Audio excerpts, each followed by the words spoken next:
guys, how y'all doing today? My name is Franchise Fanatic and welcome back to the channel. And today for you guys is another movie review. It's been a few videos I'll admit since I had a movie review, but here we are back at it again with Mission Impossible 8, aka Mission Impossible: The Final Reckoning. Dun dun dun dun dun dun. You know what I'm talking about. So anyway, so the last one was Mission Impossible: Dead Reckoning Part 1, right? It was like a Part 1. It even ended with End Part 1, right? And then it this one was supposed to be the Part 2, right? Think of Deathly Hallows, for example. Apparently, Dead Reckoning Part 1 didn't make a whole lot of money, or something happened where they were like, hey, let's kind of not rebrand it, because if you've seen the trailer, and I'm not going to spoil it, but if you've seen the trailers for The Final Reckoning, it's essentially Dead Reckoning Part 2. They really didn't have to change anything. The plot is the same. They got the key. They're looking for the entity and all that. So they're still trying to do that stuff with the Sevastopol or whatever in the ocean or whatnot. You know, the big submarine. So everything, from Part 1 pretty much directly links and ties into Part 2, which is just The Final Reckoning.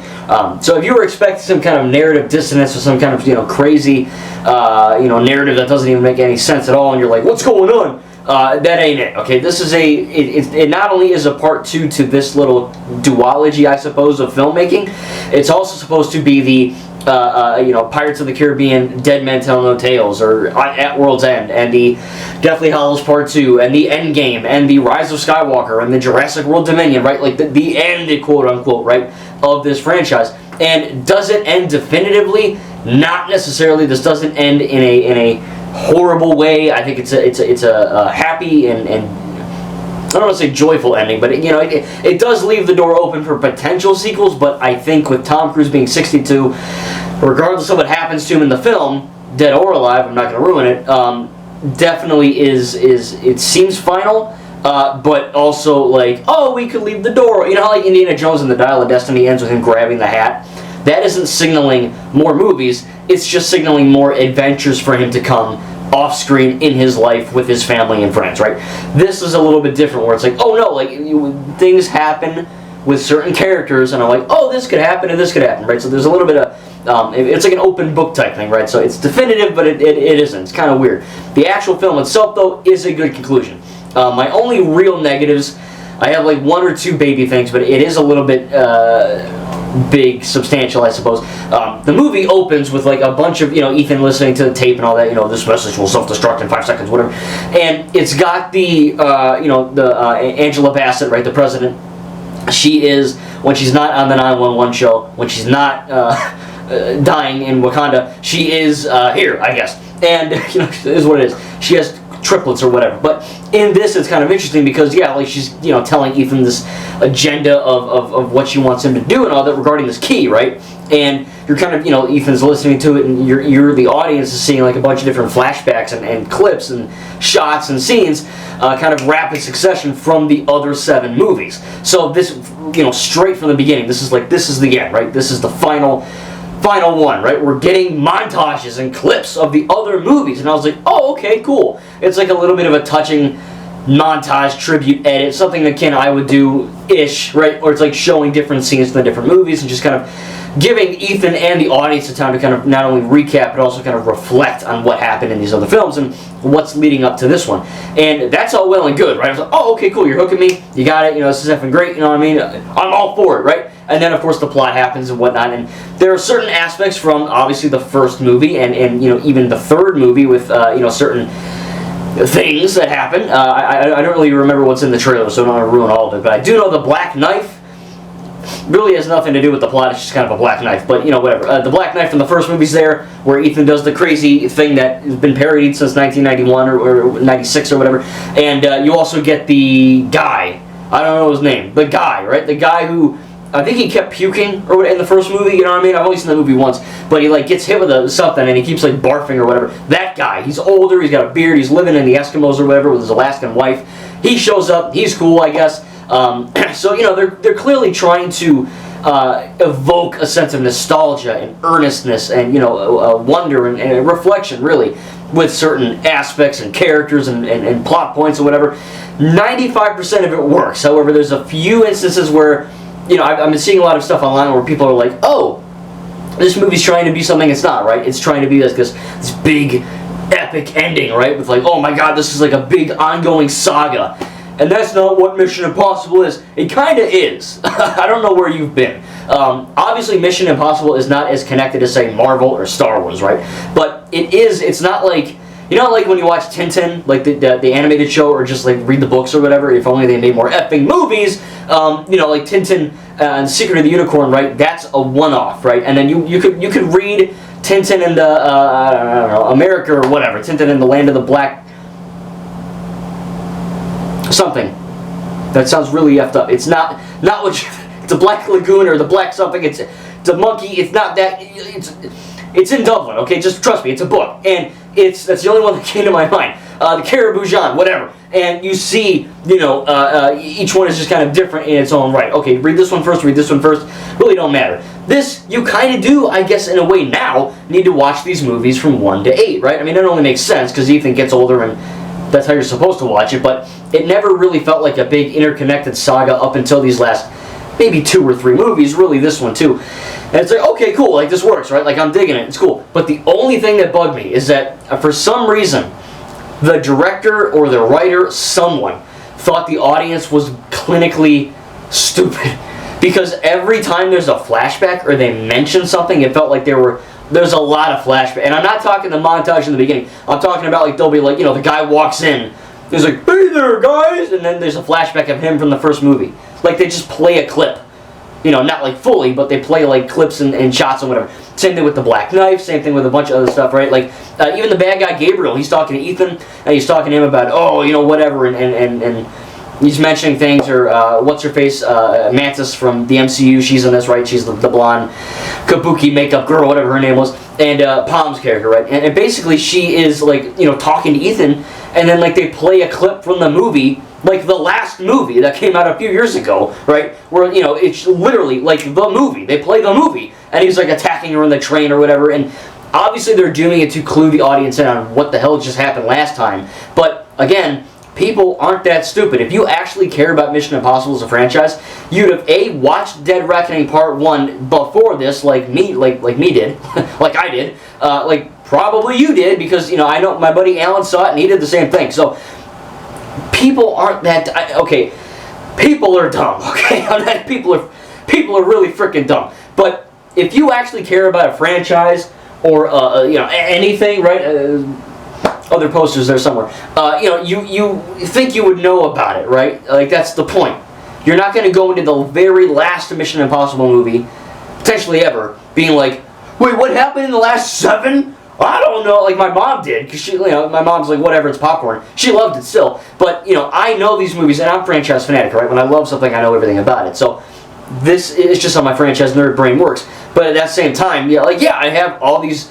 I only rewatched 7. But I still know what happens because I've seen them. You know what I mean? I don't need every millisecond being explained to me like I'm a freaking toddler. You know what I mean? So I think there were certain aspects where they could have toned down the flashbacks and toned down the like literal just showing clips from the other movies to clue you in. Like, yeah, we remember. We watched the movie, right? Like, that's the point. So yeah, I get it. Like, people are dumb and they might need a little reminder. But there were too many reminders. And that's not because I'm a 4.0 student who's going to be an educator, right? I'm just not an idiot. So I remember shit that I like, right? I guess everyone's different, but it was just really odd to me that even happened. So it's like, all right, let's. There were moments I'm like, all right, let's get this going here. You know, I mean, what about the key? And eventually, when they do get to the key, and the movie actually is allowed to progress forward with the narrative, it's great. I think the action's great. Tom Cruise is as mentally insane as ever. Not just Scientology reasons, but also because he's like. I guess he's like actively trying to commit suicide every movie, because like, you know, the first one he's doing this loosey-goosey little run after like the building, the window blows up. He's like doing this like an idiot, and then it goes to this one where he's like literally flying a freaking yellow biplane, like himself. There's no wires, there's no stunt guy. It's just Tom Cruise in a biplane zipping away, right, dodging mountains and shit. It's nuts, and yeah. That's the appeal of these movies, right? Pretty much all 8 of them, right? Tom Cruise tries to kill himself, number 8, right? But at the same time, yeah, like, it genuinely does feel real. And that's because it is real, you know what I mean? Like, not the country, but it is space real, right? That's what's so effing cool. And obviously, you know, there are other action films where it is real, but, you know, we're kind of in this era where, and I'm not just blaming the MCU for it, other action movies do it. You know, Star Wars, obviously, where Star Wars isn't real. They're not going to blow up stuff in space, right? But at the same time, this does have a certain weight and gravitas to it because, yeah, like Tom Cruise is really effing doing this. You know, he's jumping off. He's doing a halo dive in 6. He's doing the train thing in 7. He's actually on top of a moving train. He's flying a biplane in this one, and he's like, you know, climbing up. When he gets on the cockpit, he's like, you know, the wind hitting his face. That's real. It's crazy. You know, there's a whole underwater thing that he does for the most part, where they built like a giant rig and a big set. So yeah, 99% of the stuff, 99.9% of the stuff in all of these movies is real, and he's doing it, and that's really great. Obviously, there are certain circumstances where there's wires or green screen or whatever, because they're not going to be super duper crazy. But yeah, like the stuff he does in this is nuts. But take that aside, this is not just, you know, the appeal is not just, oh, what will Tom Cruise do next to endanger his life, right? Like that's part of it. But the other half is, okay, there's an actual story to tell here. And yeah, all the other movies had good storylines. But this one, you know, going right after part 1 is also really good too, where yeah, they're trying to figure out what's going on with this key, what it's trying to unlock, what's the deal with the entity, why is it not super duper in love, or is it super duper buddy with Gabriel anymore, so what's happening there? And yeah, this being the final one, right, like there's a lot of stakes and there's a lot of things that happen to certain characters where you really kind of feel this weight and you're like, oh, this person could effing die, you know what I mean? Wow, didn't expect that, right? Now obviously we lost Ilsa, I believe, Ilsa Faust, is that... I think that's this franchise in part 1, right, on the bridge or whatever. So, like, I get it when she's fighting Gabriel. So, characters do die in this, but this one really felt final to in a lot of ways. Like, there's bomb stuff, there's like threat of nuclear war. I mean, it's an intense movie, and not just during the action sequences. The stuff that they talk about, the stuff the entity says it's going to do, is intense, right? It's very, very insane what they're actually attempting to, you know, what it is attempting to get away with, and I think that's really, really interesting. So yeah, I mean, really, my only true negative is just there's certain flashbacks and callbacks that just go on for far too long, and they think that we're completely... Like, George Lucas, his writing is so god-awful in the prequels for the most part, where, yeah, it's like, okay, like, we get it. We're not... You know, like, Padme's like, Anakin, you're breaking my heart. Anakin, I truly, deeply love you. Like, we get it. You know, what is it? Tell, show, don't tell, right? Like, instead of Padme saying, I love you, you're making me sad, you're hurting me, she should, you know, show Anakin. And she does to a degree, but you know what I'm saying? I'm not ragging on the prequels, but it's just an example that popped in my head. You know, so there's certain moments like, alright, yeah, you know what I mean? Just, yeah. And it's just really awkward to me because, like, alright, like, we get it. You know, you shouldn't have to just tell us or show us flashbacks or whatever you gotta do. But I get it, everyone's different, and some people are dumb, so whatever. But at the same time, everything else for the most part really works. I think the action's really great. Obviously, the biplane stuff is great. The underwater stuff is great. The knife fight that you see in the trailer for like 0.3 seconds is also good. It's not as action-packed as some of the other ones, but I think that, you know, the overall narrative is good. There's a lot riding on this narrative and what this key unlocks and all this kind of stuff. It is kind of ballsy to put the final bad guy being like... pretty much the Overlord from Ninjago Season 2, like a big purple pulsating orb thing. And it's not, you know, this one's blue, but it's not that bad. You know, obviously Gabriel is still a bad guy, and obviously certain people change sides and whatnot. But I think it is really, really cool what they were able to do here. And this was the first one I ever saw in theater, so I'm very lucky for that. But I can honestly say, I still think that Fallout is probably my favorite, and then maybe 3. And then part 1, and then this, and then I don't know the others, but they're all good. You know, 1 and 2 are fine, and then 3 onward is where, in my opinion, it gets like, wow, like these are all phenomenal. You know what I mean? Because especially after 2, I was like, oh, like 2 was fine, but it's like, oh, is this gonna like continue to be this level of quality? And then 3 hit, and I was like, oh shit, like we're good. You know what I mean? We're rolling. It's great. And it was really, really great to, you know, see that in action. And to end with this one, if this truly is the last Mission Impossible film, I think they do end on a good note. Again, it leaves the door open for certain characters, and I think that it you know, does have a sense of finality, but also being kind of an open book, like I said earlier. But yeah, the action's great, the CGI's great, the practicality's great, the not too many jokes, but when there are jokes, I think it works. I like Grace, I like Benji, I like, you know, Luther, I like everyone. They're all really great in this movie. You might cry, you might tear up a little bit. I do love this franchise, not as much as, say, Star Wars or Marvel, so it didn't hit me that crazy emotionally, but I did still feel things. I'm not like a robot. At least I don't think. But, you know, anyway, I thought it was a good movie. But, yeah, no, it was really fun. So I gotta get this Scrooge checked out. But yeah, it is a really fun time, and I think if you like these movies, you should probably give it a watch in theaters, right? I know the last one made like $2. But you know, this was really good. I think it's not the best, but again, like the only things really holding it from like an A+ range are certainly some of those flashbacks and all that. I love the stakes, I love the acting, I love the action. I think it's all really fun. It's intense. It's got great stuff, great stunts. So I'm gonna give Mission Impossible: The Final Reckoning probably an A-.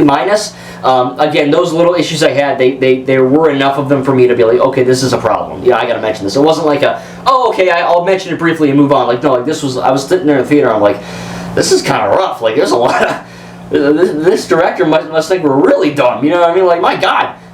So yeah, I mean, I would advise you to at least watch Dead Reckoning Part 1 before go seeing this one. I mean, if you have time, watch them all. I mean, I didn't have enough time to watch them all.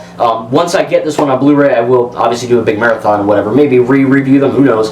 But yeah, man, I enjoyed this movie a lot. It's a great time to see in theaters, great action film, and there's a lot of stuff coming out, right? We got Ballerina, Superman, Fantastic Four, Jurassic World Rebirth, a lot of freaking movies this summer, and I can't wait to watch and review them all. I've also got my Marvel Cinematic Universe rewatch. I will be watching Secret Invasion very, very soon, hopefully tomorrow. Hopefully 2 episodes a day. And then, yeah, I'm also watching The Princess and the Frog, which I'm going to maybe review, who knows. I have some reaction videos, so I have a lot of fun stuff to cover. But yeah, let me know if you have any certain video ideas you want me to cover in the future. Again, Mission Impossible: The Final Reckoning gets an A- from me. I thought it was a really good movie and a very good finale to a very good franchise. Thank you guys, and we'll see you in the next video. I'm going to go defuse a bomb or something.